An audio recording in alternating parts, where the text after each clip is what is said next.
मार्गदर्शन केलं ते आपले माजी खासदार शिवाजीराव पाटील, प्रदीप कंद, आपले महायुतीचे उमेदवार माऊली कटके, सुरेश आबा गुले, नंदू पाटील काळभोर, दादा पाटील खराटे, दिलीपराव काळभोर, रवी बापू काळे, सुभाष अप्पा जगताप, मोरेश्वर काळे, दिलीप वालेकर, अण्णा महाडिक, बाबासाहेब खराटे, सविताताई लांडगे, आपल्या सरपंच चित्तरंजन गायकवाड, रोहिदास उंद्रे, जितेंद्र बडेकर, नवनाथ काकडे, प्रवीण काळभोर, प्रशांत काळभोर, शशिकांत दसगुडे, राजेंद्र कोरेकर, पैलवान राहुल काळभोर, पायल बेलकर, शोभाताई चौधरी, कमलेश काळभोर, राजामापू काळभोर, महेश गंधरे, पैलवान आबा काळे, योगेश काळभोर, अण्णासाहेब काळभोर, राजेंद्र काळभोर, मार्केट कमिटीचा सर्व संचालक बोर्ड, यशवंत साखर कारखान्याचं सर्व संचालक बोर्ड,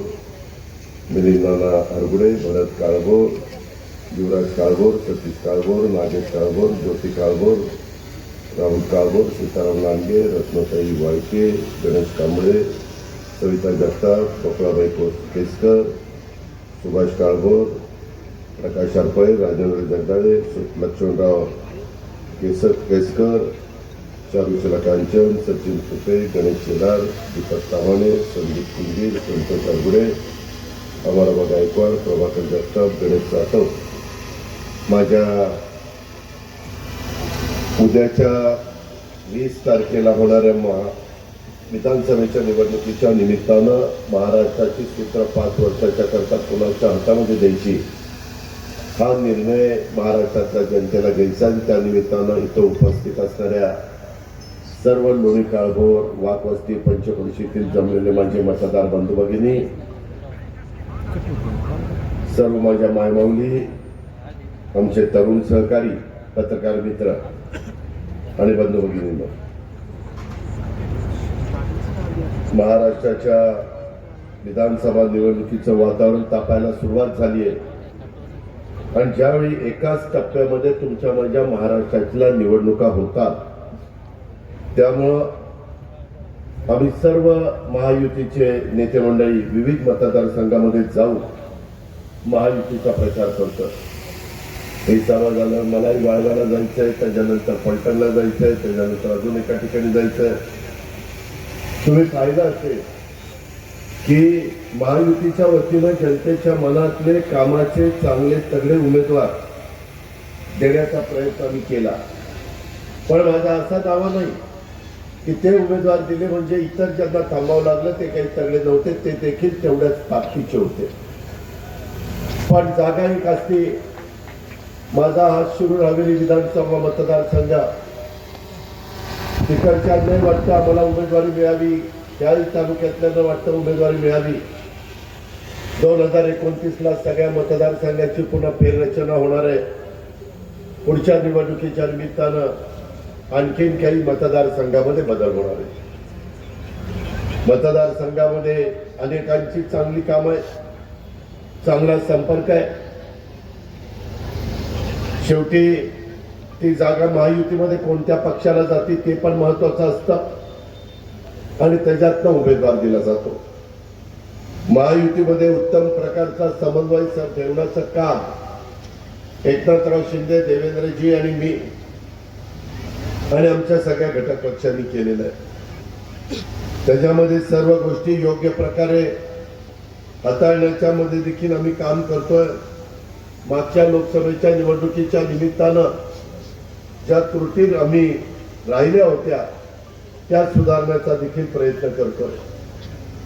कारण त्यावेळेस एक वेगळ्या प्रकारचा फेक नरेटिव्ह सेट करण्याचा प्रयत्न झाला आणि त्याची जबरदस्त किंमत महाराष्ट्रामध्ये महायुतीला मोजावी लागली. एनडीएच्या जागा कमी आल्या, परंतु मत मात्र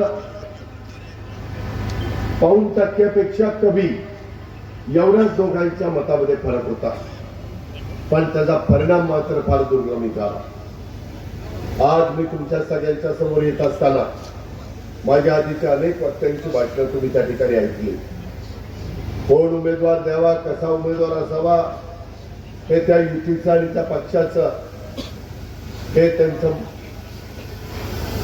भूमिका आहे, त्यांचा तो अधिकार आहे.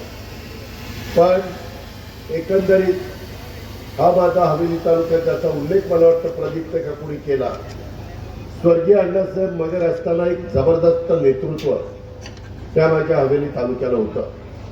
नंतर तो हवेली तालुका इतका विखुरला गेला, 4-5 विधानसभा मतदारसंघामध्ये, 6 मतदारसंघामध्ये त्याची विभागणी झाली. आणि आता हवेली तालुक्याला तसं बघितलं तर कुठंच नाव नाही. शिरूर हवेली मतदारसंघ, तिकडं पुरंदर हवेली मतदारसंघ, अशा पद्धतीनं ती नावं सगळी पडलेली आहेत. ठीक आहे, त्यामध्ये जास्त वेळ न घालवता आपल्याला पुन्हा महायुतीचं सरकार राज्यामध्ये आणायचं आहे. का आणायचं आहे? माझ्या मायमाऊली समोर आहेत. आम्ही बजेट ज्यावेळेस लोकसभा झाली आणि त्याच्यानंतर बजेट आलं, बजेटमध्ये एकनाथरावांनी, मी आणि देवेंद्रांनी ठरवलं की असं बजेट द्यायचं की त्याच्यातला कुठला घटक आपल्याकडनं वंचित राहिलाय असं होता कामा नये. मी एकंदरीत राज्य सरकारचं अर्थ काय परिस्थिती आहे ती बघितली. 6.5 लाख कोटीचं बजेट मला द्यायचं होतं. 3 लाख कोटी मला पगाराला, पेन्शनला आणि घेतलेल्या कर्जाचं व्याजाला परतफेडी द्यायला लागत होते. राहिलेले पैसे मला विकासाला लागत होते. आणि मग त्याच्यातनं 75,000 कोटी रुपये बाजूला काढायचा निर्णय मी घेतला. त्याला एकनाथरावांनी, देवेंद्रजींनी मान्यता दिली, कॅबिनेटने मान्यता दिली. त्याच्यात माझ्या मायमाऊलींच्या करता, ज्यांच्याकडे आजपर्यंत कुठल्याही सरकारने लक्ष दिलं नाही, त्याच्यामध्ये 2.5 लाखाच्या आतमध्ये उत्पन्न असणाऱ्या महिलांचा आम्ही विचार केला. जात पात बघितली नाही, त्यांना मदत झाली पाहिजे, डायरेक्ट अकाउंटला पैसे गेले पाहिजे. साधारण अंदाजे 2,50,000 रुपये, 2,50,00,000 महिला येतील असं गृहीत धरलं. 45,000 कोटी रुपयाची तरतूद केली. तुम्हाला जे शेती पंप चालवतात त्या शेतकऱ्यांना 3, 5, 7.5 हॉर्सपॉवरला वीज माफी दिली.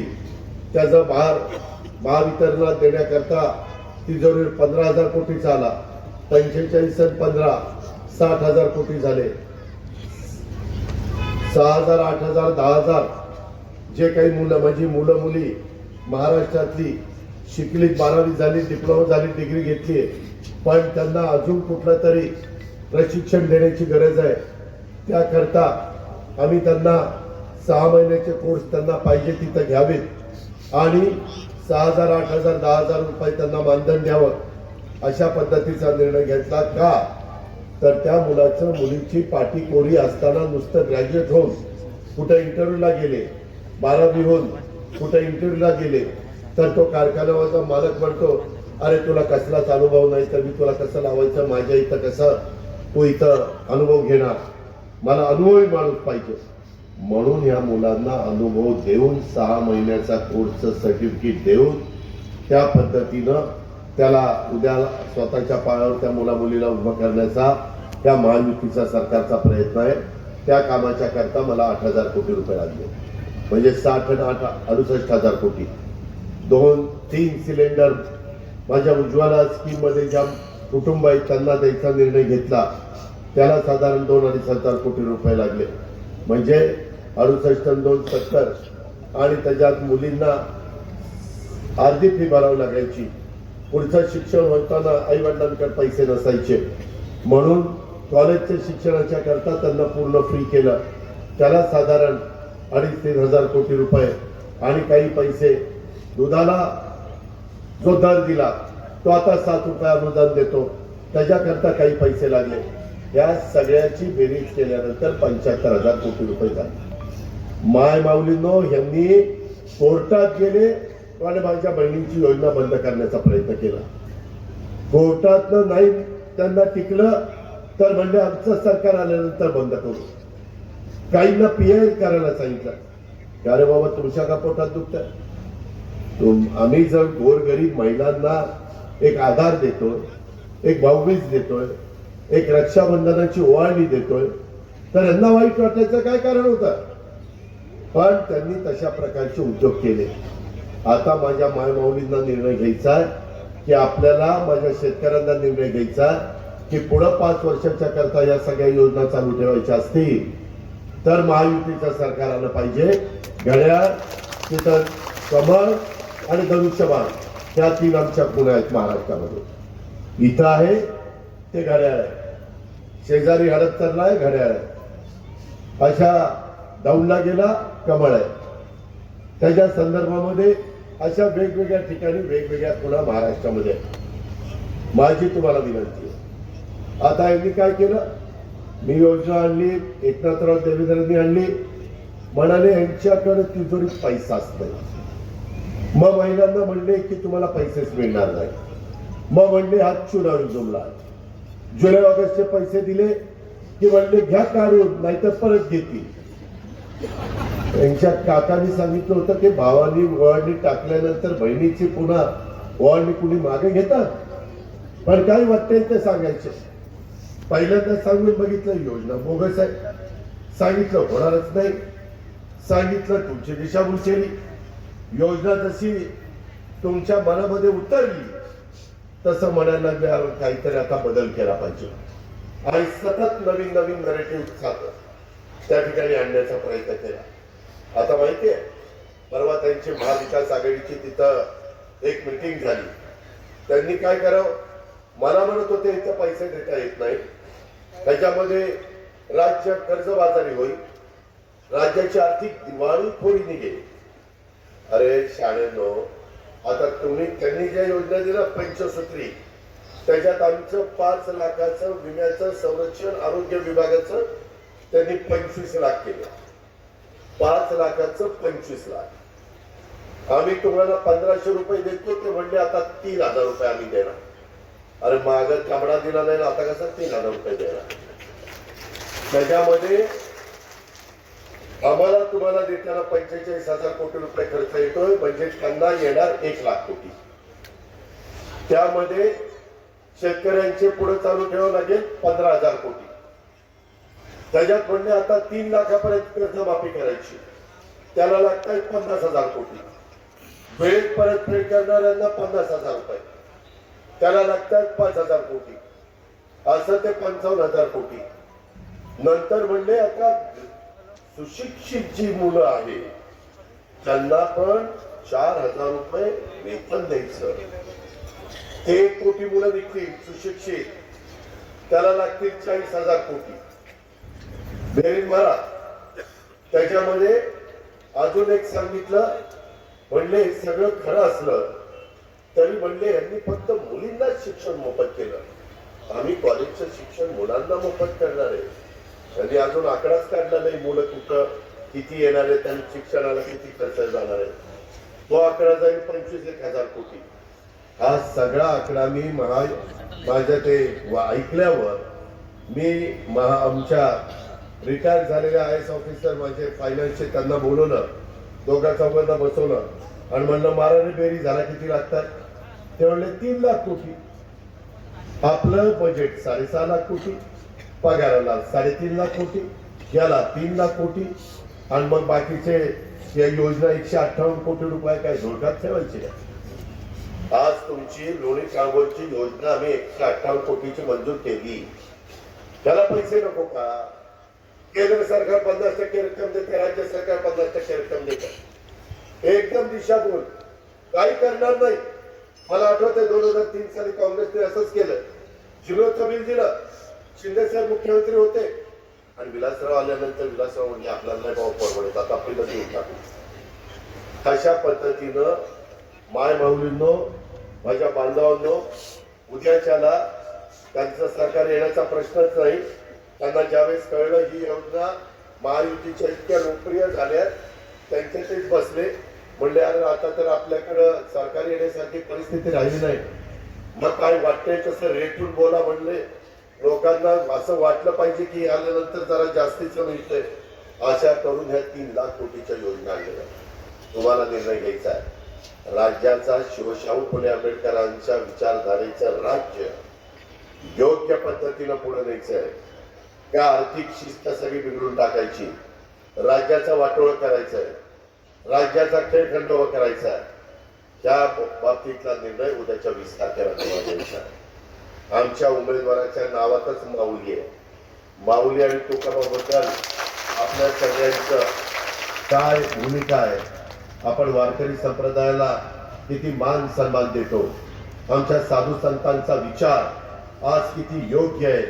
आज देखील त्या रस्त्याने गेल्याशिवाय चांद्यापासून बांद्यापर्यंत महाराष्ट्राचं कल्याण होऊ शकत नाही, भलं होऊ शकत नाही, हे प्रत्येकाला समजलेलं आहे. आणि अशी सगळी परिस्थिती असताना मला तुम्हाला सगळ्यांना सांगायचंय की तुम्ही नीटपणे विचार करा. आपला पुणे जिल्हा, पुणे जिल्ह्यामध्ये तुम्ही मला 33 वर्ष विकास कामाची संधी दिली. मला पहिल्यांदा तुम्हीच पुणे काळभोरकरांनी, वाकवस्तीवाल्यांनी, सगळ्या निवडणूक कंचनवाल्यांनी मला खासदार केलं. बारामती लोकसभा मतदारसंघामध्ये तेव्हा हा सगळा भाग होता. माझी पाठी नवी कोरी होती आणि त्याच्यानंतर तुम्ही सतत मला साथ देत गेला. इथपर्यंत टप्पा मी गाठू शकलो. आज तुमच्या माझ्या राज्यामध्ये पुणे जिल्हा अग्रेसर कसा राहील, शेतीच्या पिण्याच्या पाण्याच्या बाबतीमध्ये त्याला व्यवस्थितपणे आपल्याला सर्वांना समाधान कसं करून देता येईल, त्या संदर्भामध्ये नॅशनल हायवे असतील, मेट्रो असतील, त्याच्यामध्ये वंदे भारत ट्रेन असतील, विमानतळाचे प्रश्न असतील, बंदराचे प्रश्न असतील, धरणांचे प्रश्न असतील, वेगवेगळ्या पद्धतीच्या सुविधा देण्याचं काम असेल, हे सगळ्या गोष्टी करण्याच्या करता आम्ही सतत तुमच्या पाठीशी आहे.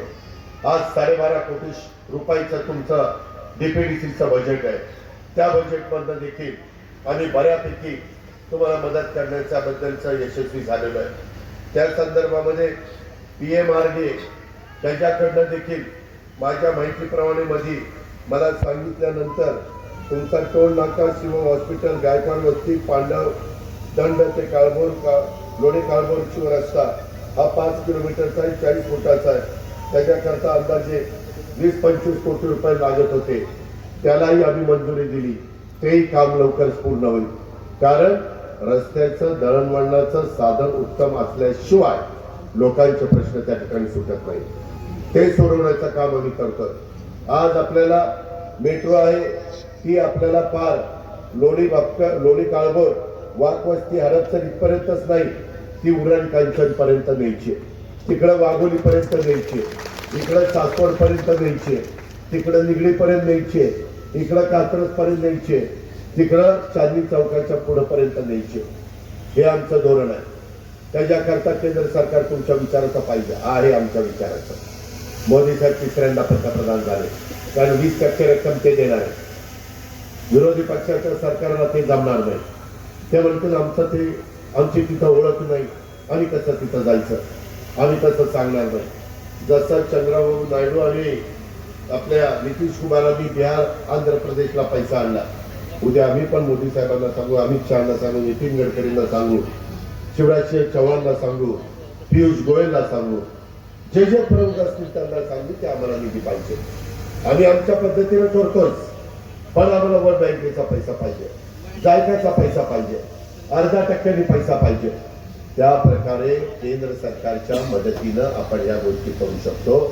अजूनही आपल्याला बरेच काही पुढे जायचंय. आज देखील हवेली तालुक्याच्या त्या परिसरामध्ये काही ठळक बाबी मी तुम्हाला सांगतो, ज्याचा उल्लेख मगाशी प्रदीप आणि बाकीच्या माझ्या सहकार्याने केला की जलजीवन योजनेतनं 158 कोटी. त्यांना विचारा कितीदा माझ्या चेंबरला ही मंडळी यायची. कधी कधी मी यांच्यावर चिडायचो, त्यांना वाटायचं चिडलं म्हणजे काम होणार, दादाची पद्धत होती, चिडलं की काम होते. त्याच्यामुळं ते काम झालं. 158 कोटी येण्या गावाचे काम नाही. आज माझ्या लोणी काळभोर आणि परिसराला स्वच्छ, चांगलं, व्यवस्थित पाणी मिळावं, कसल्याही प्रकारे संकट आलं दुष्काळाचं तरी माझ्या आया बहिणींना कुठं रांगा लावावं लागू नये, कुठं हेलपाटे मारायला लागू नये, ज्या पद्धतीची ती स्कीम आहे. लोणी काळभोरला पोलीस स्टेशनची नवीन इमारतीला 5,86,00,000 रुपये आपण मंजूर केले. 5,86,00,000. हिंगणगाव, कामगाव, टेक नदीवरच्या पुलाला 21,68,00,000 रुपये मंजूर केले, पूल मंजूर केला. कोरेगाव मूळ बिवरीला नदीवरचा पूल 18,20,00,000 रुपये मंजूर केले. आणि पुणे जिल्हा नियोजन समितीच्या माध्यमातून देखील 30 कोटीची कामं दिली. आणि डीपीडीसीच्या माध्यमातून देखील कामं दिली. आम्ही कामाची माणसं, आम्ही कामामध्ये कुठं कमी पडणार नाही. समोरच्या जे काही उमेदवार आहेत त्यांना जास्त महत्व द्यायचं कारण नाही. कारण तुम्ही म्हणाल मागच्या वेळेस तूच मोठ मागायला लावणार, आता कसं बोलतोय. मागच्या वेळेसची परिस्थिती वेगळी होती. मी त्याच्या संदर्भामध्ये बघितलं, त्यांनी शिरूर तालुक्यामध्ये सगळीकडे डंका पेटला की गोडगंगा कारखाना अजित पवारने बंद पाडला. जर मला हा कारखाना बंद पाडायचा असता तर गोडगंगेच्या आधी मी पहिला व्यंकटेश कुटुंबा बंद पाडलेला असता, त्याला माझी कृपा दाखवली असती. त्याच्यामध्ये उगीच काहीतरी माझ्या नावावर पावत्या का रे बाबा पाडतो. पावती उड्याच्या वाटेकरी असते एवढं मला माहिती आहे, पण अशी बदनामी करायला का लागला. त्याच्या आधी तर दादा सारखा माणूस नव्हता. दादा दादा दादा आता काय झालं त्याला. ठीक आहे, आता मला एवढंच सांगायचंय की तुमच्या इथचे काही महत्वाचे प्रश्न आहेत. एक म्हणजे तुमचं वैभव. अनेकांनी सांगितलं की आम्हाला निवडून द्या, आम्ही निवडून आल्यानंतर यशवंत सहकारी साखर कारखाना सुरू करू. इथं सुभाषराव आहेत, ते मोरेश्वर पण आहेत, बोर्डातले सहकारी आहेत. ते प्रयत्न करतायत, तिथं अडचणी आहेत. म्हणजे PMRDAचं तिथं नेमकं कारखान्याच्या जागी आरक्षण पडलंय. ते आरक्षण आपल्याला काढावं लागेल, आपण काढू, तेवढी आपला धमक आहे. त्याच्यानंतर वन टाइम सेटलमेंट करायची. आचारसंहिता लागायच्या आधी सुभाषराव माझ्याकडं 2-3 वेळाला आले. साखर आयुक्त, नंतर फायनान्स, प्लॅनिंग, सहकार, त्या सगळ्यांना सांगून त्याच्यातनं आपण बऱ्याच काही गोष्टी अंतिम टप्प्यामध्ये आणलेल्या आहेत. आपल्याला त्या संदर्भामध्ये काही बँकांशी बोलून बाकीच्या गोष्टी कराव्या लागणार आहेत. मी अशा अडचणीमध्ये असणाऱ्या अनेक गोष्टी करून दाखवलेल्या आहेत. केंद्राची मदत घ्यावी लागेल, कारण NCDC केंद्राच्या हातात आहे. केंद्र सरकारमधले सहकार मंत्री अमित शहा आहेत, त्यांचे आमचे अतिशय जवळचे संबंध आहेत. आम्ही त्यांना हक्काने सांगू शकू, अमित भाई, त्या भागातल्या माझ्या हवेली तालुक्याचं असणारं वैभव हे मधल्या काही चुकांच्यामुळे अडचणीमध्ये आलं. कुठंतरी काहींच्या चुका झाल्या, त्याची किंमत कारण नसताना माझ्या तिथल्या सभासदांना मोजावी लागती, आणि म्हणून तिथं आम्हाला मदत करा. ते मदत करण्यासाठी आपली राज्य सरकार गॅरंटी देईल, आणि ह्याच्यातून आपण बाबांना पुढे जाऊ आणि तशा पद्धतीनं ते काम मार्गी लावू. तुम्हाला माहिती आहे, मी उदाहरण देतो. सोमेश्वर कारखाना असा कपडेला आला होता. त्या लोका बँडलोला ताब्यात घेतला. त्यावेळेस सगळ्यांनी मला सांगितलं, त्यावेळेस काय झालं, त्या मिटिंगला मी कुठलं तरी आम्ही माझ्याबरोबर तिथे होते, मी होतो, आणि बहुतेक कृष्ण वेगळे असतील. आम्ही 5-6 जण होतो. आम्ही तिथं सभा घेतली. कधी म्हणले, अरे ते कारखाना येणार नाही, कशाला उगीच सगळ्यांना धाका मारतो. पण लोकांनी तो कारखाना ताब्यात दिला, कारण माझ्या माळगावचा भाव 600 होता आणि त्यावेळेस सोमेश्वरचा भाव 300 होता. लोकांना एवढी मोठी तफावत सहन झाली नाही, कारखाना दिला. तेव्हापासून कारखाना ताब्यात आहे. आज 3,571 रुपये भाव दिलाय आणि माळगावचा 36-36 रुपये भाव दिलाय. राज्यात एवढा भाव कोणी दिला नाही. हे काही खायचं काम नाही. उद्याच्याला शिस्त आर्थिक लागू काटकसर करून हे भाव निघत असतात, आणि त्या प्रकारे आम्ही करून दाखवलं. जो कारखाना डबघाईत आलेला होता तो पहिल्या 5 मध्ये भाव द्यायला लागलेला. त्या पद्धतीनं आपल्याला काही कठोर निर्णय घ्यावे लागतील. ज्यावेळेस एखादं आजारीपणातनं कुणाला बाहेर काढायचं असेल, अतिशय अडचणीतनं कुणाला बाहेर काढायचं असेल, तर त्याबद्दल फार कठोर भूमिका घ्यावी लागती, तर ते घडत आहे. त्या प्रकारे आपण यशवंतच्या बाबतीत करू. तीच गोष्ट घोडगंगेच्या बाबतीमध्ये देखील इथं दादा कराटे आणि बाकीचे सगळे माझे सहकारी इथं सभेच्या निमित्तानं आलेले आहेत. त्यांना मला सांगायचंय, ते तर ह्याच्यापेक्षा सोपं काम आहे. मुळात तिथं ऊस भरपूर आहे, मुळात तिथं आर्थिक शिस्त बिघडवली, तिथं ओझन, आणि या पक्षाने काय केलं, ते नीटपणे करून त्या तरुण मुलाला त्याच्यात चेअरमन करायला पाहिजे होतं. पार त्याला कारखाना अडचणीत आणला आणि पोराला सांगितलं, बघ तू, अरे त्याला काही माहिती नाही, त्याला काही अनुभव नाही, ते नवाट पोरग आहे. आणि बंद पडलेला कारखाना मुलाला दिला, त्याच्यामध्ये त्यापेक्षा चालू कारखाना दिला असता तर आम्ही समजू शकलो असतो. पण हीच बाबा चालू असल्यामुळे चालू कारखाना त्याच्या ही परिस्थिती झाली. मला आपल्याला सगळ्यांना सांगायचं, तिथं पण काही अडचण नाही, कारण जवळ उच आहे आणि तिथंही एनसीडीसी वगैरे मदत लागेल. ही पण घेऊन कोजन आहे, डिस्टलरी आहे, शुगर फॅक्टरी आहे, त्याच्यामुळं ही अडचण येणार नाही. तिसरी गोष्ट तुमची माझी कृषी उत्पन्न बाजार समिती ही आहे शहरात. पहिलं मंडई होती गावामध्ये, शहरामध्ये, तिथून आली गुलटेकडीला. गुलटेकडीवरून आपण काही जागा हडपसरच्या पुढे घेतली, परंतु ती पण कमी पडते आपल्याला. माझ्या डोक्यात आहे, मी अजून तुमच्या कुणाचे प्रस्ताव आले तर चर्चा करीन, की आपल्याकडं कारखान्याची जागा सुरुवातीला किती आहे? 250 एकर. त्याच्यात कारखाना बसवायचा 125 एकर आणि 100 एकर जमीन द्यायची मार्केट कमिटी आणि त्यांच्याकडनं व्यवस्थित पैसे घ्यायचे आणि तिथं आपलं कृषी उत्पन्न बाजार समितीचं मार्केट तिथं आणायचं. त्याला बाकीच्या काही सवलती आहेत सेंट्रलच्या, स्टेटच्या विधी, ही नका काळजी करू. अतिशय उत्तम मार्केट. आता मगाशी पुलांची नावं शिवाजीरावांनी मी प्रदीपनं घेतली, त्या पुलाचं पण जायला यायला उपयोग होणार. त्याच्यावर तिकडच्या लोकांना यायला, इकडच्या लोकांना जायला. इथं जी गर्दी होती, इव्हन घुले आपल्या शिवाजीराव घुलेंच्या बंगल्याच्या जरा इकडच्या बाजूला समोर, तिथं पण वाहनं बाहेर करताना सगळं ट्रॅफिक जाम होतं. हा, हे चालवावं लागेल, म्हणून ते तिकडे घेऊन जायचं. ते आपण तिकडे घेऊन जाऊ आणि इथं वाटल्यास एक वेगळी मंडई, नुसतं लोकांना आपलं भाजीपाला फळं बिळं घेण्याच्या करता, कारण हाही भाग वाढलाय. मध्ये माझ्या मनामध्ये हडपसरला महानगरपालिका करायचं असं आलं होतं. त्याच्यामध्ये वाघोली, त्याच्यामध्ये हा लोणी, उरळी कांचन, वाघवस्ती, कदम वाघवस्ती, लोणी काळभोर, या सगळी गावं त्याच्यामध्ये घ्यायची. आज न उद्या तुम्हाला आवडू किंवा न आवडू ते करावंच लागणार. ते केल्याशिवाय गत्यंतर नाही. त्याच्या संदर्भामध्ये कॉर्पोरेशनला आम्हाला सगळ्यात जास्त निधी देता येतो. त्याच्यानंतर आम्ही नगरपालिकेला देतो, नगर पंचायत, ग्रामीणला देतो, पण तुलनेमध्ये कमी मिळतो. तुमची पण गावं आता नगरपंचायतीच्या जवळपास किंवा त्याच्याही पुढे निघून गेलेली आणि हे आपल्याला करावं लागणार आहे. त्या प्रकारे आपण तिथं ते मार्केट आणल्यावर लोकांची पण सोय, अत्याधुनिक अतिशय सुंदर अशा प्रकारचं मार्केट. आता मार्केटची जागा किती आहे तिथली गुलटेकडीची? 150 एकर.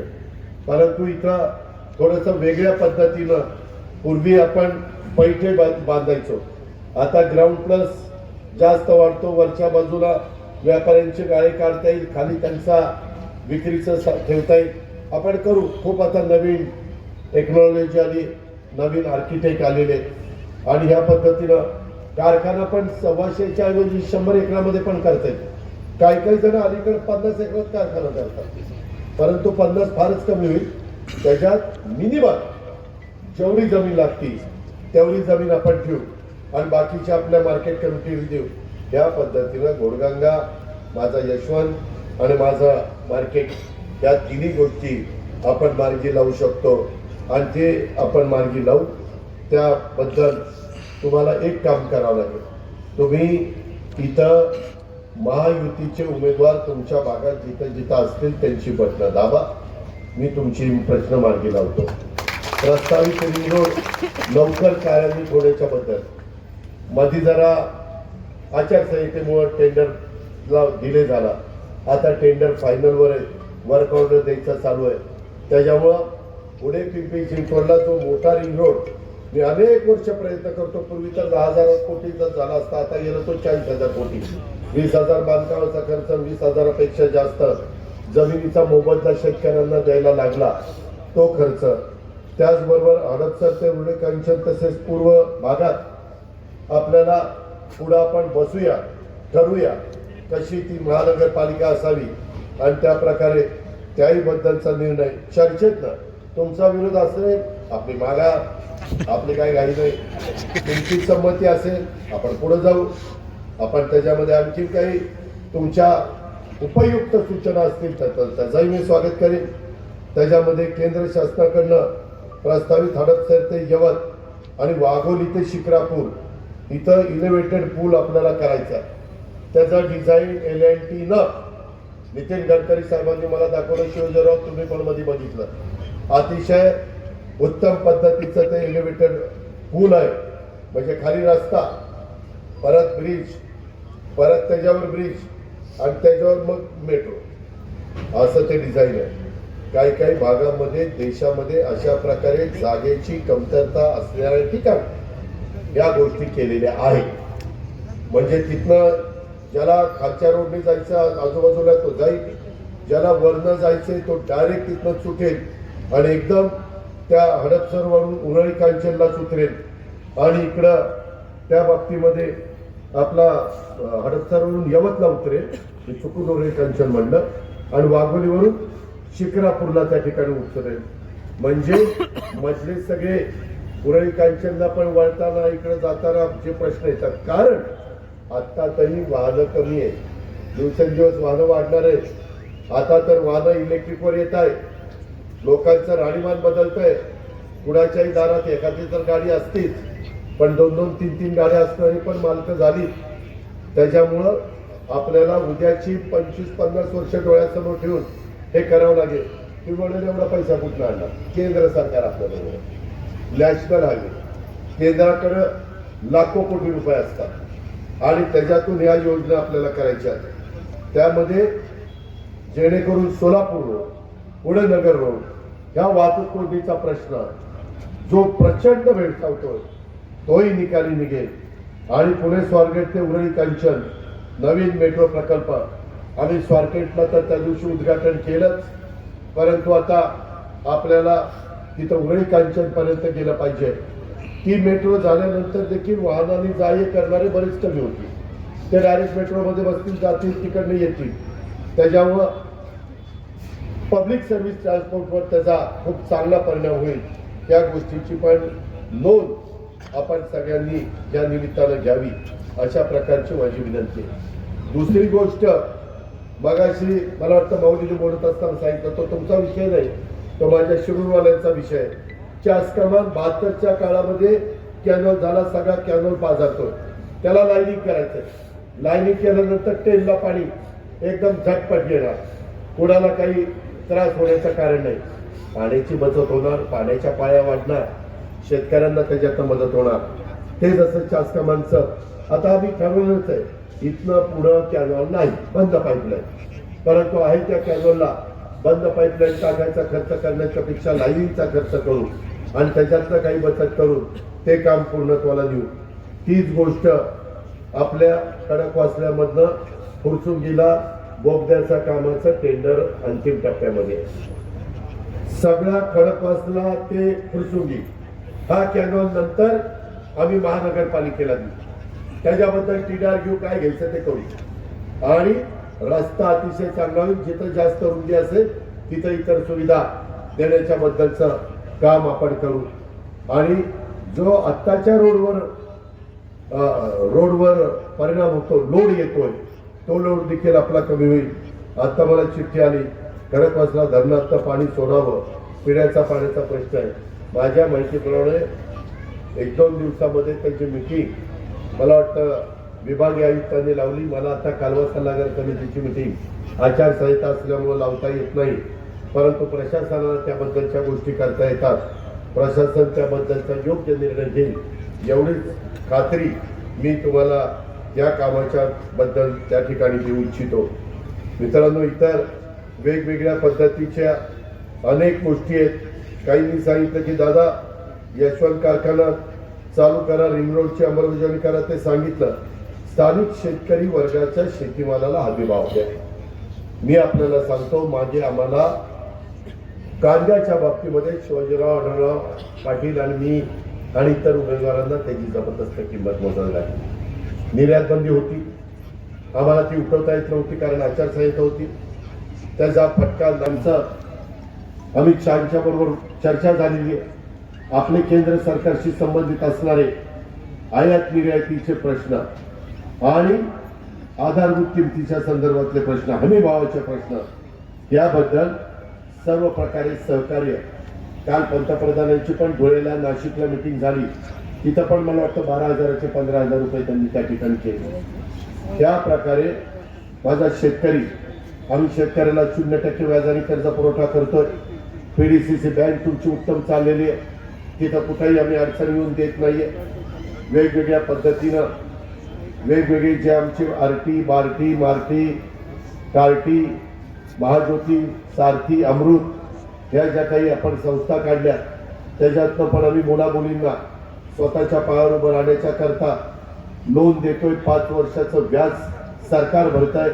त्याच्यातनं पण मोठ्या प्रमाणावर माझ्या तरुणींना मदत होतीये. शेतीमालाचं नियोजन करून विक्री कामी प्रोसेसिंग युनिट तयार करणं.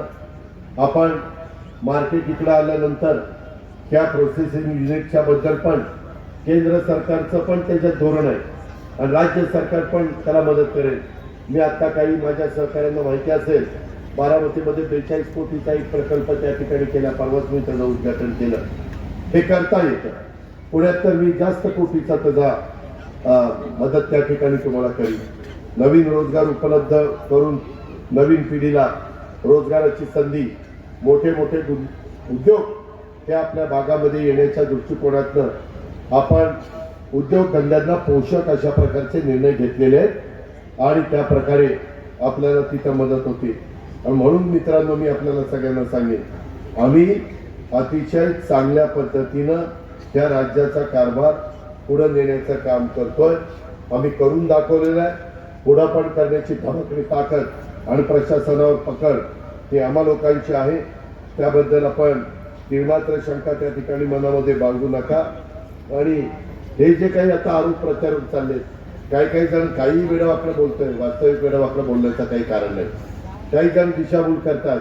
मी आत्ताच सुनील पिंगळाला येताना फोन केला, अरे तू काही साहेबांच्या विरोधात असं काही केलंय का, केस केली का, असं काहीतरी सांगितलं. तो म्हणला, दादा अजिबात तसं काही झालं नाही.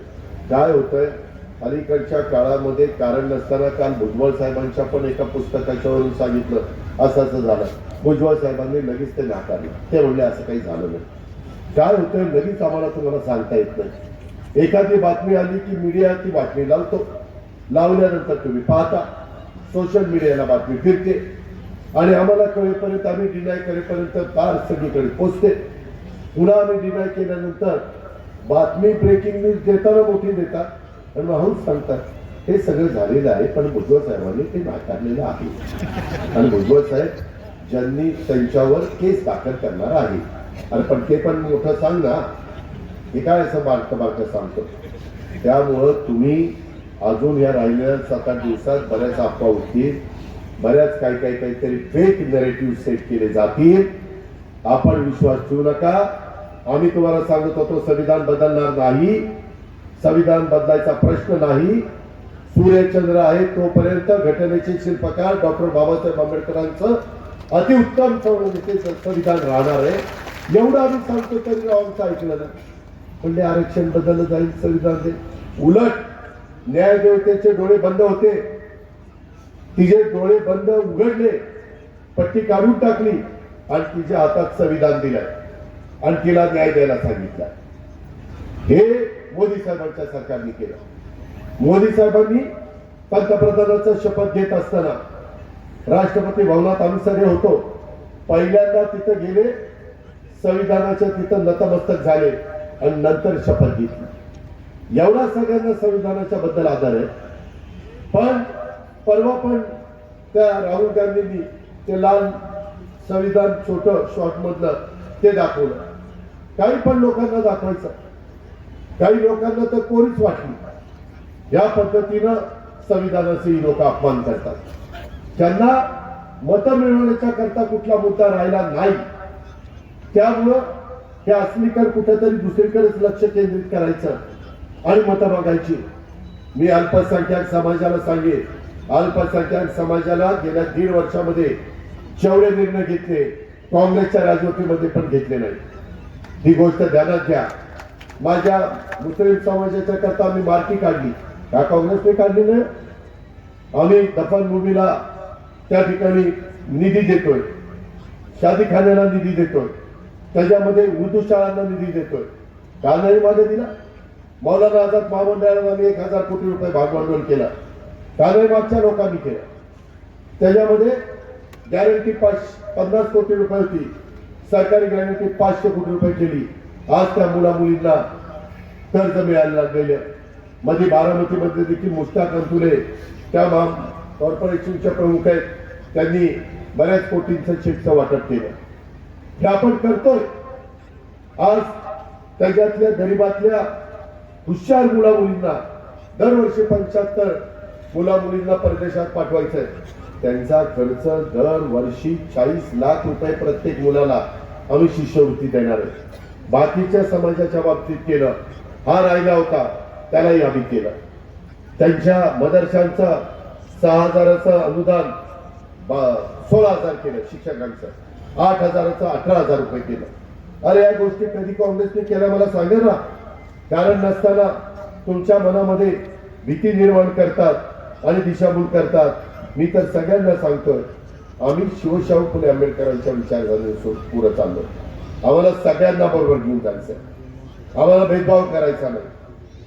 हिंदवी स्वराज्याची स्थापना ज्या प्रकारे झाली तशा पद्धतीनं आम्हाला या राज्याचा गाडा पुढे न्यायचा आहे. आणि हे सगळं करत असताना मला एक गोष्ट, डॉक्टर झाकीर हुसेन मदरसा आधुनिकीकरण योजनेत अनुदान प्रतिवर्षी 2 लाख होतं, ते आम्ही 10 लाखापर्यंत नेलं. ते आत्ता घेतला निर्णय त्या 1.5 वर्षामध्ये. त्याही गोष्टीचा 5 लाखाची शैक्षणिक कर्जाची मर्यादा 20 लाख केली. आणि या सगळ्या गोष्टी आता एक चांगला आयुक्तालय केलंय, हे आम्ही करतोय. आता प्रत्येक तालुक्यात संविधान भवन आम्ही बांधतोय, कामं सुरू झाली. तुम्ही त्यांना कुठला मुद्दा राहिला नाही. माझी आपल्याला हात जोडून विनंती आहे, आता तुम्ही जरा माझ्यावर विश्वास ठेवा.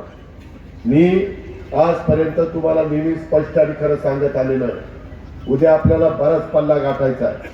आपल्याला चांगले जीवाभावाचे महायुतीचे आमदार निवडून आणायचे.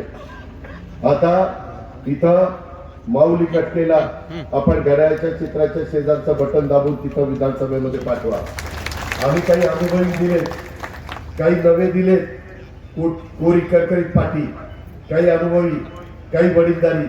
अशा पद्धतीनं आपल्याला आपल्या महाराष्ट्राचा पण विकास करायचा आहे आणि आपल्या जिल्ह्याचाही विकास करायचा आहे. आणि माझ्या हवेली शिरूर मतदारसंघातले सांगितलेले प्रश्न त्याच्यात कुठले अजून राहिलेले असतील तर तेही प्रश्न सोडवण्याची धमक आणि ताकद ही आपल्यामध्ये. आणि त्याच्याकरता माझी तुम्हाला विनंती आहे की एक तगडा उमेदवार या नात्याने आपण निवडून द्या. मला एक गोष्ट माहिती आहे, माझ्या प्रत्येक गावामध्ये भांड्याला भांडं लागतं. काही ना काही पुढं मागं 19-20 होतं. ग्रामपंचायतीला होतं. ही ग्रामपंचायतीची निवडणूक आहे, ही राज्याची निवडणूक आहे. राज्य महत्वाचं आहे, ग्रामपंचायत पण महत्वाची आहे, पण पहिलं राज्य, पहिला देश. देशात आता 5 वर्षाकरता मोदी साहेब आले. आता राज्य, राज्यानंतर मग जिल्हा घेऊ. जिल्ह्यात पण जिल्हा परिषदेच्या, तालुका पंचायतीच्या